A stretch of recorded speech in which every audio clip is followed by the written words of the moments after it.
Hello, and welcome to the arcade.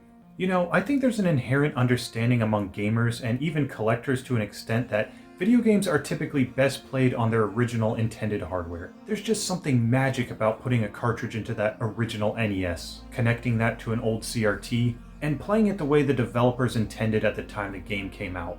I might even go as far as to say that the original DMG version of the Game Boy is the best way to play those old Game Boy games, even though the Game Boy Advance and the Game Boy Advance SP are still undeniably great ways to play too. But the Game Boy Advance just isn't the original.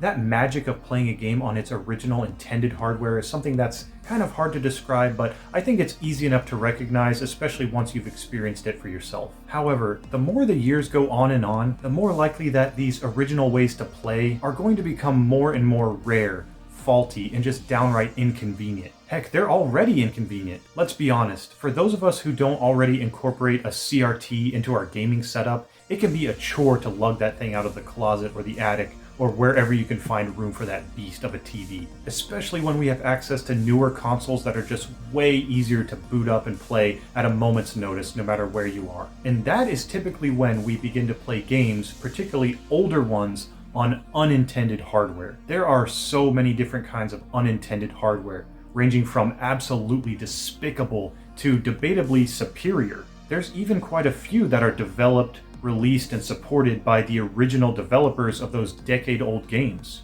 So today I want to talk about a few ways that we play games on unintended hardware, and some of the strengths and weaknesses of doing so. So let's take a look. First, we should talk about the rising trend of third-party handheld emulation devices. As technology advances quicker and quicker, older systems like the NES get easier to emulate, leaving these kinds of knockoff Game Boys rotting in bins at 5 below.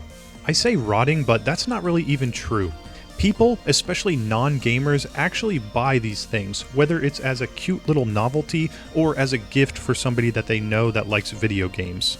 I've tried a couple of them, and while I can say the experience varies widely, I can tell you that most of the time you get what you pay for.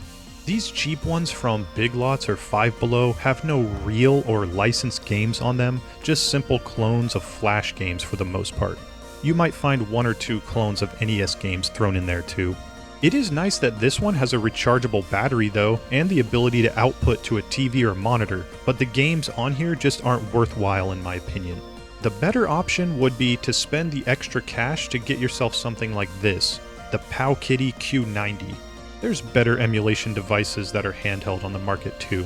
I'm just using this one as an example because it's the only one I currently have. While the stock firmware on here leaves a little bit to be desired, there are options for making it better so it can run more games and more better. Even with a small SD card, you can fit over 1,000 game ROMs on here. But the 16-bit era is where the emulation starts to get a little iffy. But everything from the Game Boy line and the NES works great, which I definitely think of as a pro. But the small screen, the handheld form factor, and basically unlimited selection dampens just a little bit of the magic of playing these games on their intended hardware. That sounds counterintuitive, but I'm just not as connected to any of these games as I am to my 3 actual NES carts that I own. I find myself jumping from game to game, never able to stick with anything. It's definitely a great thing to have for killing time if you need it. But as for an ideal way to play these games, I would say no, not really. The next category of unintended hardware that I want to talk about is repurposing older consoles, or modding. Sure, some people may mod their Switch, their PS5, or their Xbox Series S, but what you see a lot more of these days is people modding their Wii. The Wii U, the original Xbox, and the PlayStation Vita appear in this scene quite a lot as well, but it seems apparent to me that the Wii is the easiest system to mod and the most easily attainable console on the secondhand market, provided you don't actually already have one. It will barely take you an afternoon to get your Wii modded and have an SD card full of games loaded up and ready to play. The Homebrew channel on the Wii is full of emulators and even original games as well. It makes it so simple to load up all these games and give your Wii a new life if you'd already stopped using it. But again, it's just not the same as playing games on the original hardware. And while the Wii did originally have this same idea, that being the virtual console, and it works just fine, that's all it is to me, it's just fine. But there is one trick that I use to make it better. If you have a modded Wii loaded with old games and you still have an old CRT tube television, hook up the Wii to that old TV. When you play these old emulators for NES games, Super Nintendo, or whatever else, it just makes the whole experience that much more authentic when you're playing it on a CRT. And that's because old CRTs are likely what all of these old games were intended to be played on anyways, at least as far as the display is concerned. And hey, maybe for a few hours you can trick yourself into thinking that you've traveled back in time to the good old days when life was simple, responsibility was a 4-letter word, and the biggest thing you had to do was homework and just a couple chores before you could jump back into that game. And all that said, I honestly do love the idea that these aging consoles are getting new life as emulation devices, but like I said a couple times already, it's just missing the magic of playing on the original hardware. Another major category of unintended hardware is computers. There's an unbelievable number of emulators for PCs. I personally use Retroarch to find emulators, and I use the Dolphin Emulator a lot too. Retroarch is probably the most reliable way to get emulation going on your PC, and it has a ton of customization options as well. It can feel pretty odd to be playing a Game Boy game on your computer using a controller like this, but it's so convenient that you probably won't mind.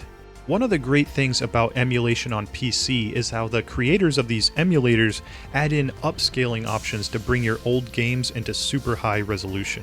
The Dolphin Emulator is so good at this, it can actually bring Wii games up to 4K. And you can do other cool things too, like use an actual Wii remote, or just map all the motion controls to a more standard controller if you want.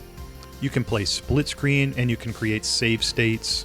And I talked before about bringing new life to old consoles, but emulators on PC can bring new life to old games themselves. With these upscaling options and save states, other mods and stuff like that, it can be a great way to re-experience older games with a fresh perspective. The last category that I had some thoughts on is the unintended, intended hardware. Have you noticed just how many retro games are available from Sony and Nintendo on their modern platforms these days?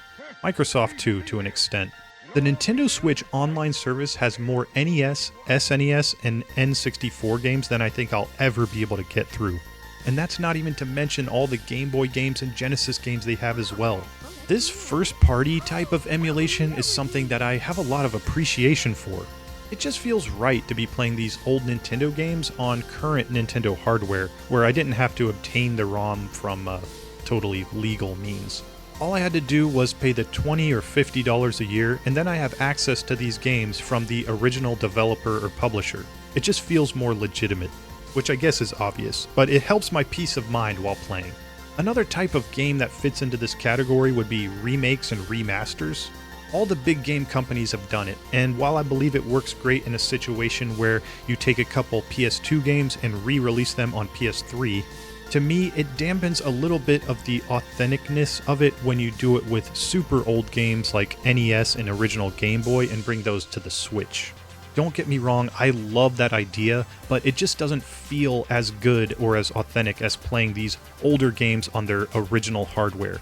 It's just simply due to how old they are. Playing NES games on a Nintendo Switch Pro controller just doesn't feel right to me. Don't get me wrong though, I love these Konami Classics collections. I love the ability to have all these Contra games and all these Castlevania games right here on my Switch. It's a great thing. And they even add in a lot of options like a CRT filter and other options to make it look more like you're playing it on an old TV and on the old console as well. I also want to talk about the Sega Genesis Mini and the Super Nintendo Classic. I have both of these, and while I do love these consoles, especially the Genesis, they just don't have quite the amount of customization options I want to see. And they're really intended to be played on HD TVs and not old tube TVs, which should be obvious since they only have HDMI out. But at least the Genesis can switch to full screen mode if you happen to be using an HDMI to AV adapter like me, just to force the picture onto an old tube TV just to make it feel a little bit more authentic. I could go on for hours about this topic, but hopefully I got my point across. Getting the full experience out of a game typically requires the original intended hardware that the game was released on, plus a CRT television if the game calls for it based on the time that it came out. I just feel like it's the most authentic way to experience the art in the way that the artists intended. And while I don't really think there's any wrong way to play games, I do think that you lose a bit of the magic when you're not playing these old games on the original hardware they were designed for. But what do you think? Do you like playing games on unintended hardware, or do you keep it classic? Let me know your thoughts in the comments section below, and thank you so much for watching.